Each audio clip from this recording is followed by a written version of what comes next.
this spot is impossible. Hey, we're with Trevett Allen today, maker extraordinaire.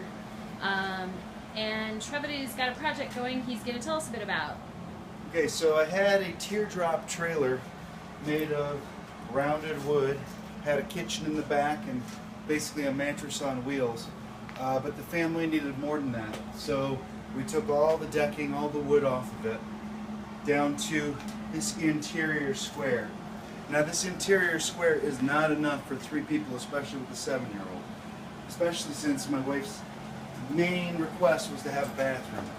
So this corner, we put a V-nose onto it, and this corner is going to be where the shower stall / bathroom is going to go, with a nice like round opening door, maybe even one that kind of pulls back into itself. That'd be kind of fun.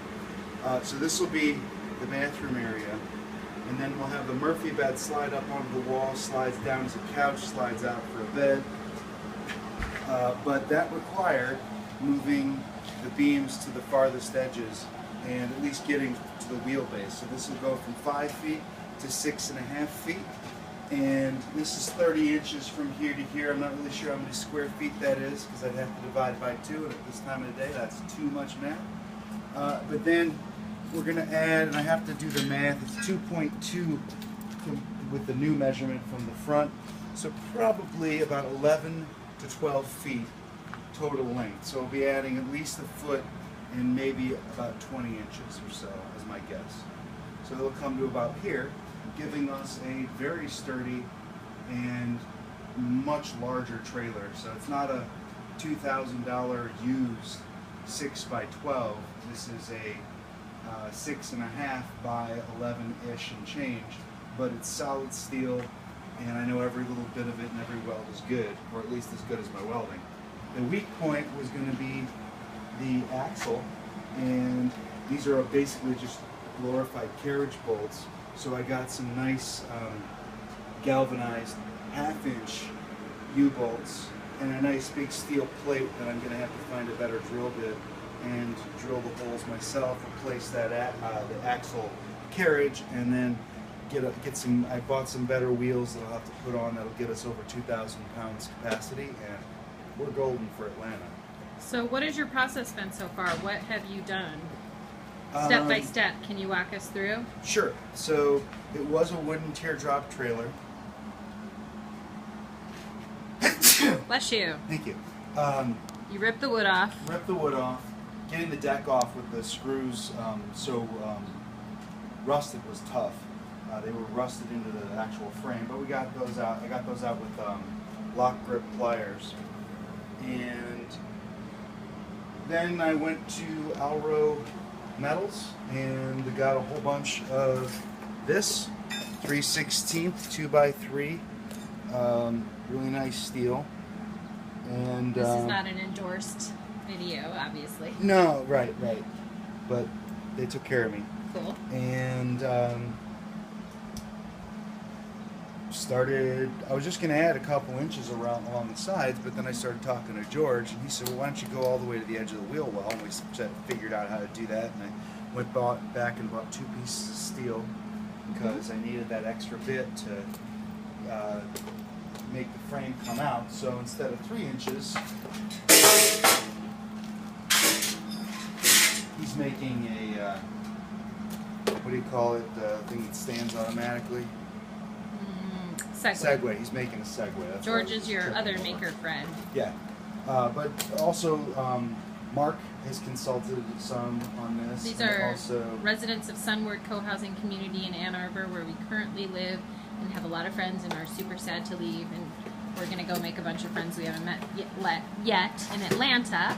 And this is how we're moving all of our stuff. And this trailer, which Trevett is repurposing for us, and then we will eventually build a vacation home that we can travel in, and then we will probably eventually live in it while we build the next tiny house.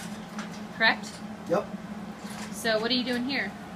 Well, I'm just putting in the inner support. I was originally going to put a beam down the center, Oh, but yeah. since the shower is going to have an outlet right about somewhere in here. Mm-hmm. I built a box around it instead. Oh, so what kind of support will the rest of the trailer have if you don't put that beam down the center? Oh no, it's fine. As long as you have 24 inches or less between the beams, that's going to be enough with 3/4 inch plywood. Okay. This is just because if we're going to be standing in the shower, I wanted to make sure that it was fully supported. That's a good idea. Yeah. So here you can kind of see, this is where the V-nose was. Yeah, this was the original front of the trailer, and this was the original side right here. Yeah, right there. It's hard to get this in the shot because I am not. Actually, if you don't mind, with the last bit of sunlight, okay. I want to get a couple more Do you welds hear in. your Trevett's type 1 diabetic doing this like a badass? 130. I'm fine. But it's dropping noise. Yeah, so. no, I'll get some in a Alright, second. anyway, so But you can get a step back a little or look at it only through the phone because this stuff's bright. okay. So we're gonna see some. So how did you learn how to weld? George showed me, and then Damian, who did some work for GM, showed me, and pretty much I've been walking back and forth to the house to reset the breaker because I keep shorting it out. That's okay. That's how you learn. Okay.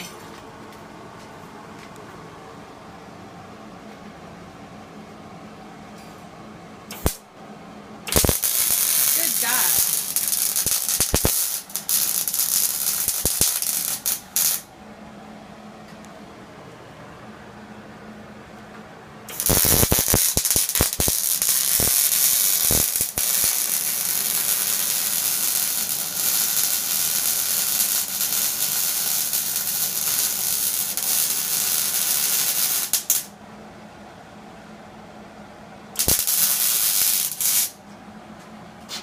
Fourth of July.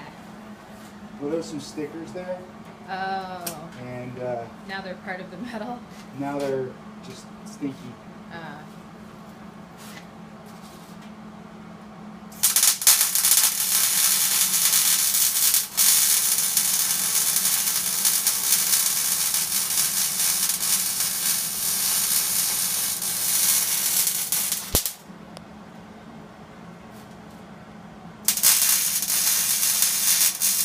That green wire looks like it's gonna catch fire. Why isn't that green wire catching fire? Because it's not close enough. It looks melty. It looks like it's about to get burned up. Sorry to harsh your mellow. No, homie. thank you. Just don't want to electrocute the whole family.